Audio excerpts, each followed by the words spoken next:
Good afternoon, ladies and gentlemen. Good afternoon. Sorry, big mistake there. I'm not the Deputy Chairman. I am indeed the Deputy Leader, or at least I was before lunchtime. So I'm sorry, there's been so many changes today. You weren't supposed to be mine.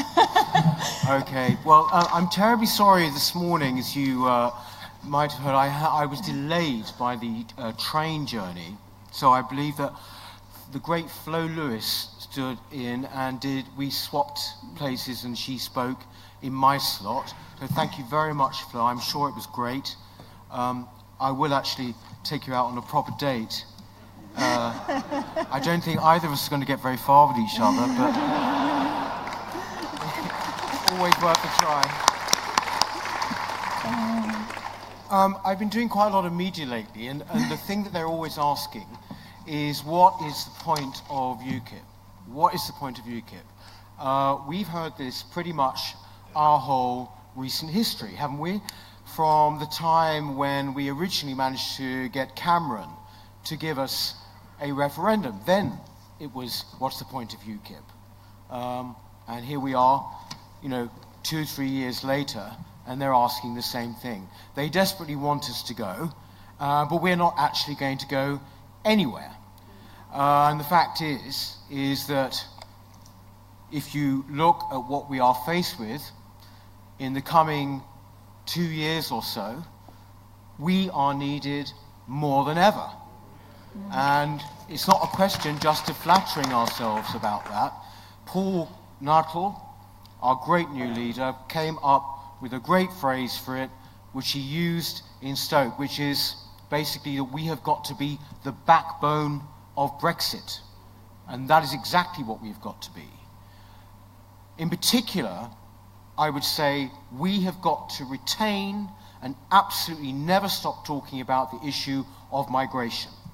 I don't know whether you saw today, ladies and gentlemen, in the papers, but it's actually now estimated that our population is going to go up to about 70 million within the foreseeable future. I mean, not just like in the distant future. This is completely insane.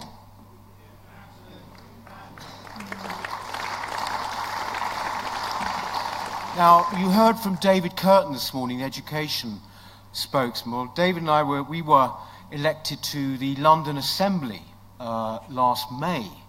It's great for us to be on the Assembly, but I think he'd agree that half of the problems that we find ourselves discussing on the London Assembly, whether it be housing, whether it be transport, whether it be pressure on hospitals and social services, all of these things actually are proxy issues for uncontrolled migration.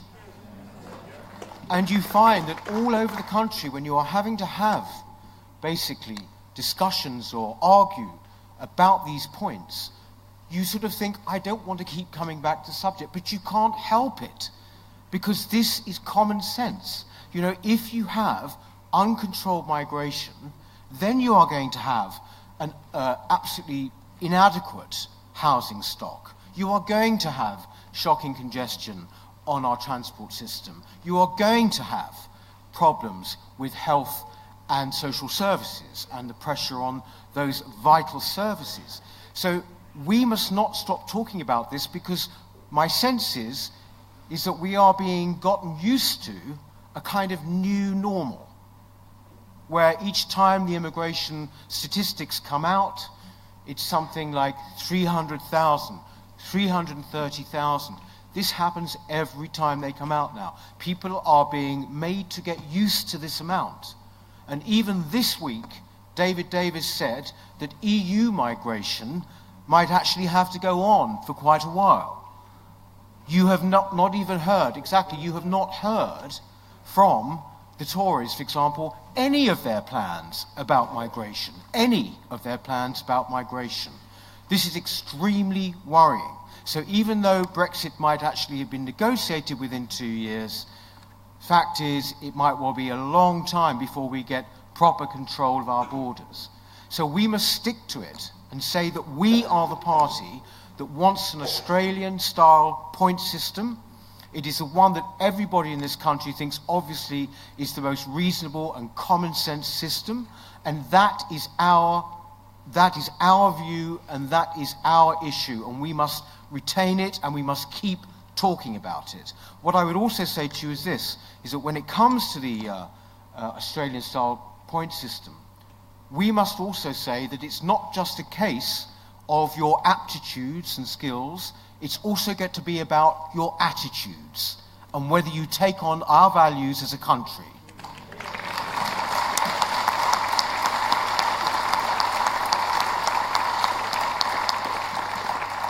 So Brexit is a very, very important issue for us, but we all know that the fact is we can't just be, if you like, as a proper political party, as the third party in this country now, we cannot just be the Jiminy Cricket on the shoulder of the government. We are more than that. We are much more than that. We must have other functions. We must have other goals. Now, I'm culture spokesman. I'm very pleased to be given that brief. I've been talking about it for about 3 years now. We define culture in UKIP quite widely. It's not just about the Arts Council and opera and ballet and things like that. It's about British culture. And I believe that the most important issues of our time are indeed cultural ones. I think that the biggest existential threat that we face at the moment is from radical Islamism.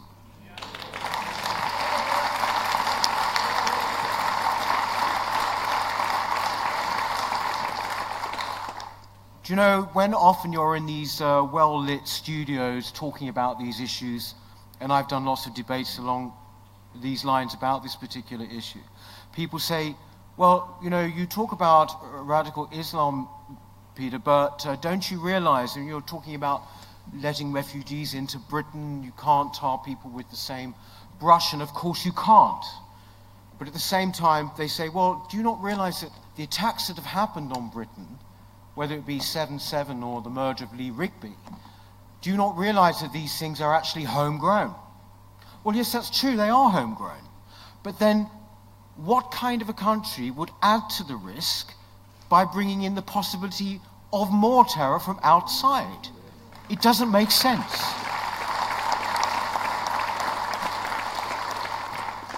No country that wants to survive behaves in that way.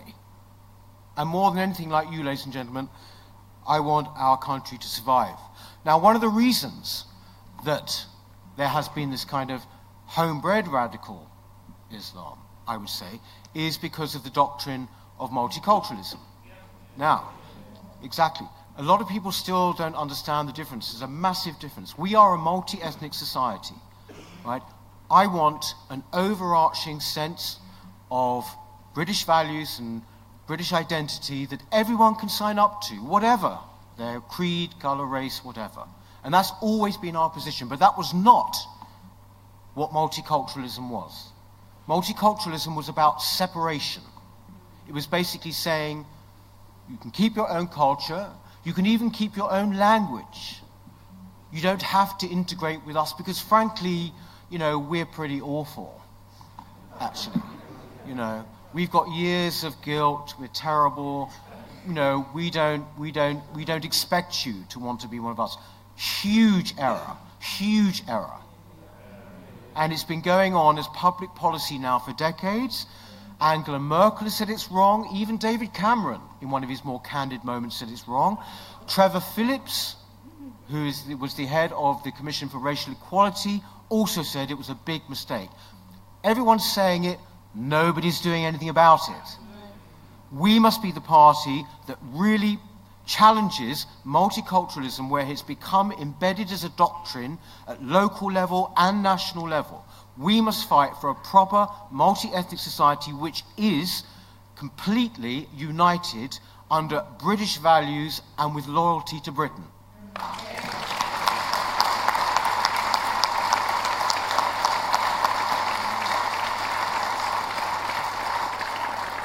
And there are a few things I would add to that. Basically, our values, our very basic values. I talk about British values and being loyal to them. People say, what are British values? They say it almost like they don't want them to be values. Well, there are. Free speech is the first one. Free speech. We're now living in an era where people really genuinely do not seem to know what they can and cannot say. This is extremely worrying, because you don't have to have laws in order to control that. You can actually do it culturally. You can create a certain atmosphere where people are very, very uncertain. But I would say this to you, that it's fundamental to our culture that we should be able to criticize any belief system.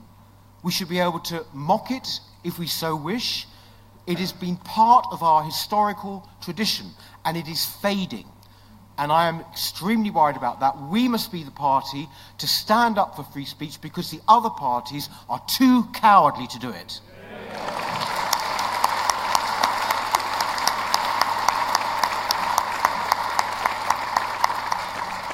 I do not want to live in a country where basically a young, rather callow Olympic champion messes about on YouTube and then suddenly finds that he's got a trial by media and possibly see his career actually damaged, right? The law didn't get involved there. It didn't have to. It was about cultural atmosphere.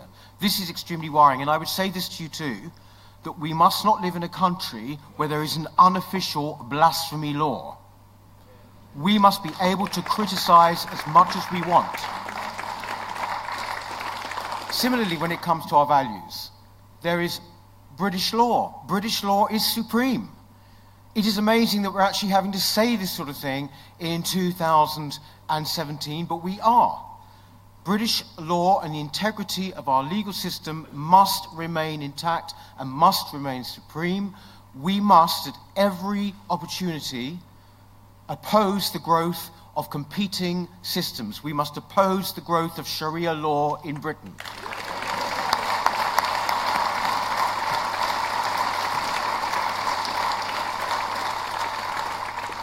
And also, look, as a society, what is one of the most fundamental things that we do? We communicate by looking at each other. We communicate by summing each other up, by trying to work out the nuance of expression. That's how we communicate. It's at the very, very basis. So is it really too much to ask that you should show your face in a public space?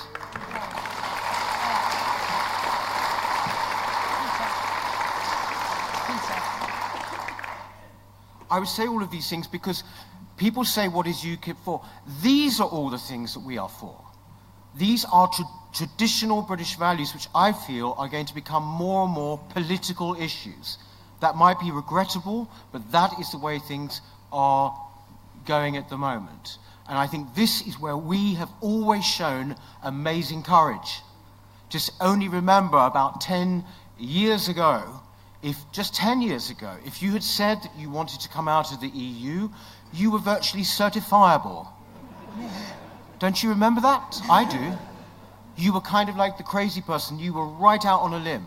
Right? Well, that is now the centre ground of British politics, ladies and gentlemen. We did that. And all the issues I'm talking about this morning, again, are going to become ones where we are at the common sense centre. So finally also, I'd like to say this. This is a very hard one. It's a very tough one because it's very hard to put into policy. But, you know, since I can remember, I'm 56, since I can remember, I'm sure most of you here too, there has been what can only be described as kind of form of gradual deconstructionism going on with British culture. So basically, from about the post-war period, all of our institutions appear sometimes to give the benefit of the doubt to people who are our enemies, who somehow or other claim we are not who we say we are, who deconstruct our history, who attack, chip away, all of these things. This has left a real sense of powerlessness, and indeed has left us with an elite who essentially are not going to stand up for these values.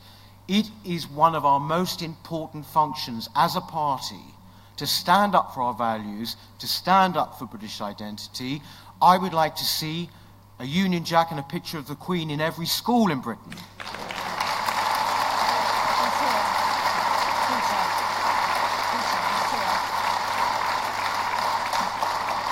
Because it's at schools where this sort of thing starts. So we've got a huge, huge mission on our hands, but please, we've proved so strong and enduring.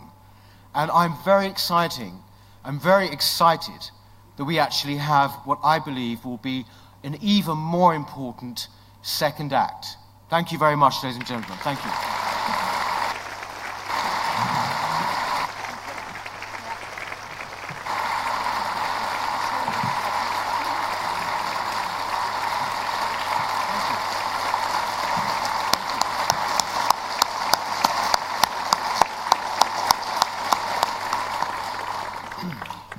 Now that was some warm-up act. I think I've earned my fee. I didn't have a fee, don't worry. Ladies and gentlemen, it's a great pleasure as well now to introduce you to somebody who I've known in UKIP since I've been in UKIP, but I've got to know particularly recently, been out canvassing with him, seen him interacting with voters, and what an extraordinarily modest man as well he is. I believe that we are incredibly lucky to have him as our new leader. So without further ado, ladies and gentlemen, please do give a warm welcome to Paul Nuttall. Thank you.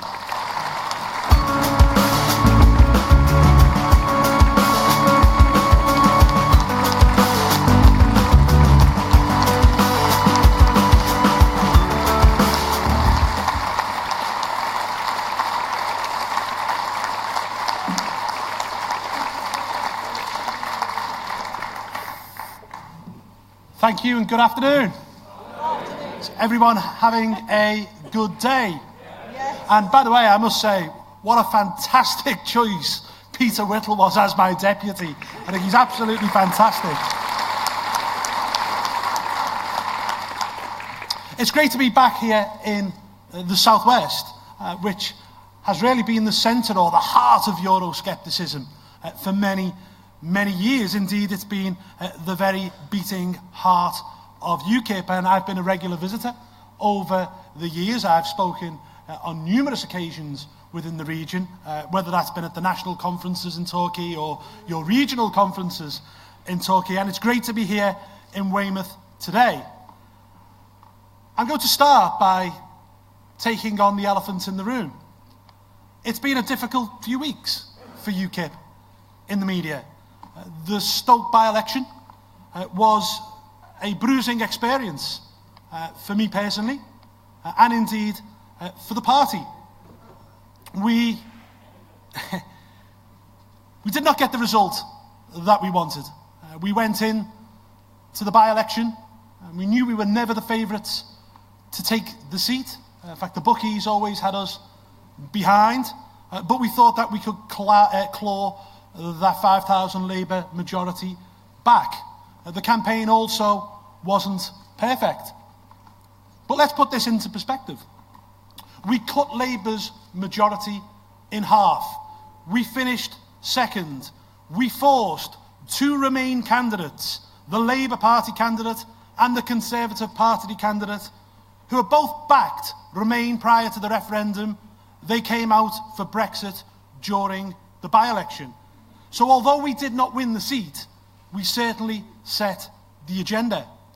But the underlying problem, and the real reason that we did not win, is because the Tory vote did not come to us in the numbers that we expected. It did not budge.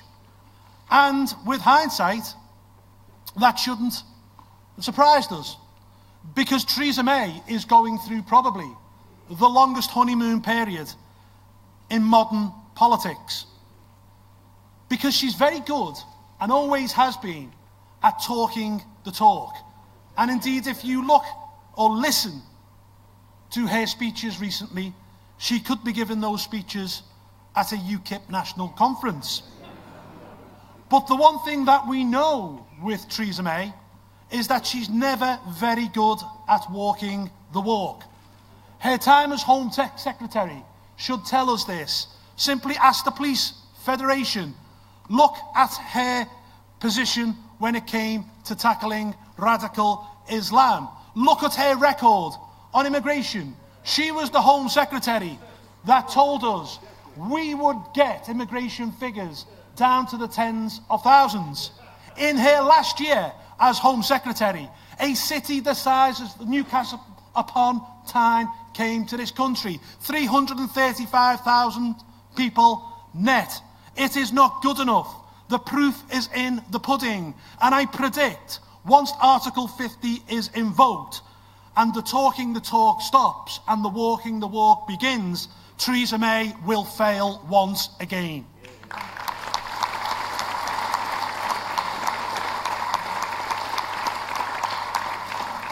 And this is why it is so important that UKIP is strong. We must be the guard dogs of Brexit. We must ensure that Brexit really does mean exit. And we must hold the government's feet to the fire. And we must say to them, if you barter away our fisheries, we will be there. If you backslide on a membership fee, we will be there. And if you try to wriggle out of doing away with freedom of movement, UKIP will be there.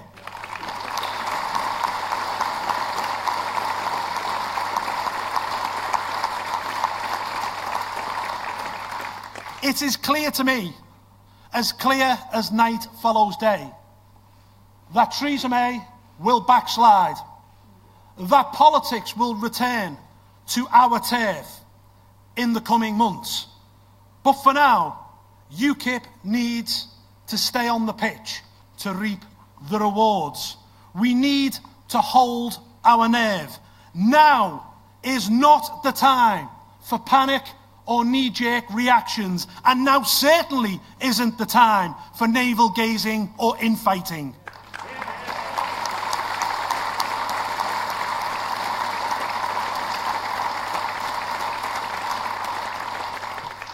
Now is the time for cool heads, for forward thinking and careful planning. We have a large but not insurmountable task ahead. Please remember, when I took over this party on November the 28th, it resembled a jigsaw that had been tipped onto the floor. We started the process of putting it back together, and over the coming months, we will continue to do so. Internally, there will be constitutional reform on the table, a major reorganisation of regional structures, and a fresh rebrand for a new era. The party will also be working on a new policy platform. And I want to make this absolutely crystal clear for everyone, not just in this room, but those watching online as well. Under my leadership of UKIP, UKIP will lose none of its radicalism. It will remain a radical political party. There will be no rush to a clustered centre of British politics.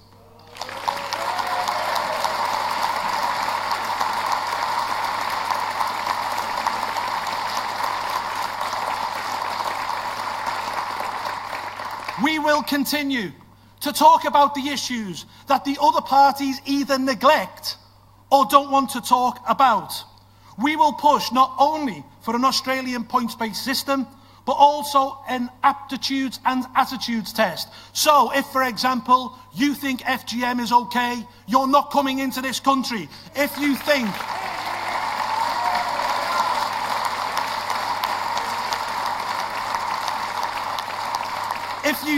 honour violence is okay, you are not coming into this country. If you think forced marriage is okay, you are not coming into this country. People should sign up to British values and the British rule of law.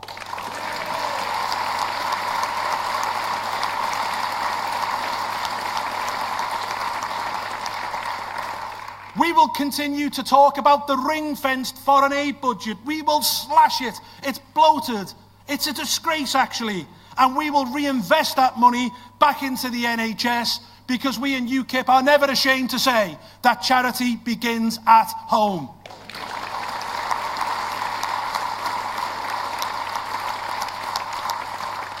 We will also campaign for a new council house building programme so working people can have affordable rent. And we will also ensure that the 7,000 veterans that slept rough last night have a roof over their heads.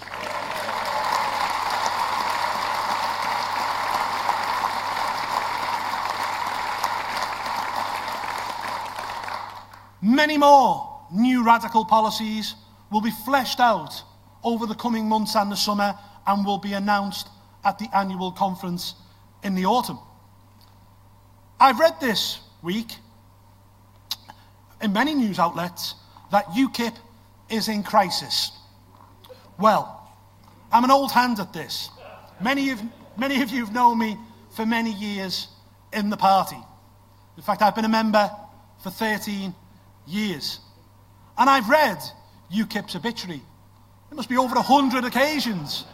And we've always come back. We're a bit like a boomerang, aren't we? You throw us away and we always come back. And we always come back stronger than before.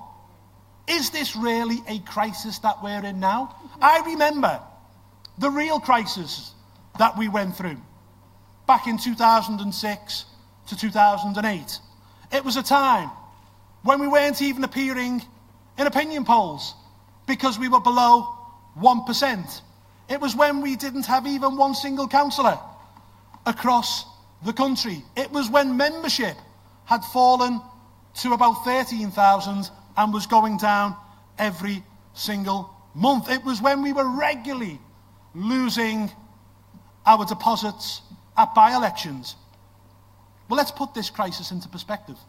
Last weekend, we were 15% in the polls. That's up on when I took over as leader. We've stood in 3 parliamentary by-elections since I became leader. We have finished second in 2. Membership is also holding steady. We have 500 councillors working hard across the country. We have over 20 MEPs. We have an MP in Parliament. We have 9 AMs working hard in the assemblies. This is not a party in crisis. This is a party which is on the move and looking to the future. And by the way, since I arrived back from my break after the Stoke by-election, I have come back to a commitment from a consortium of the party's biggest donors, led by Alan Bowen and Stuart Wheeler, who have gave a commitment that the party will be financially secure for the foreseeable future.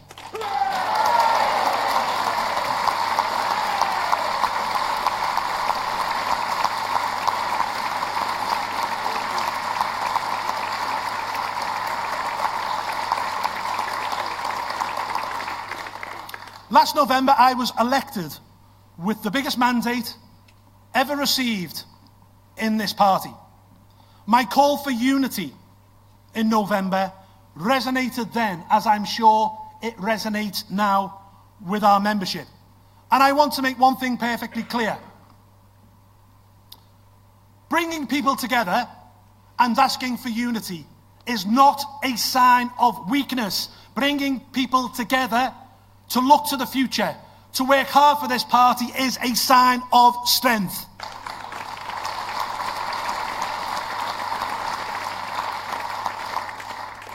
We have a big set of elections coming up in May, and history teaches us that people do not go out and vote for divided parties.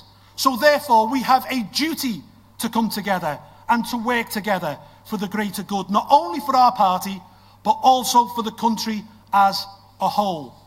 So, colleagues, friends, UKIP brothers and sisters, the future is bright. We have a Tory party which I am convinced will begin to barter away and backslide on Brexit. We have a Labour Party led by a man who refuses to sing the national anthem, that wants to give the Falklands back to Argentina. We have a Shadow Chancellor who has said nice things about the IRA. We have had a Shadow Home Secretary who seems to think that mentioning Brexit is somehow racist. They will let down working class people in the future. And both the Tories and the Labour Party must be aware that a strong, professional, united UKIP will be there to hoover up their votes in the future. We must get ready, ladies and gentlemen. We must come together. We must plan. We must professionalise, because the future really is bright for our party. Now, there's been many a doomsayer this week. Many people have asked questions about the future of UKIP and what it will stand for. Well, let me just say this. We are a radical political movement. Our membership is still way above 30,000. This membership will grow when politics comes back onto our turf. All we have to do is to hold our nerve, stay on the pitch, stay in the game, stop the infighting, and the future is bright, the future is purple. Thank you very much.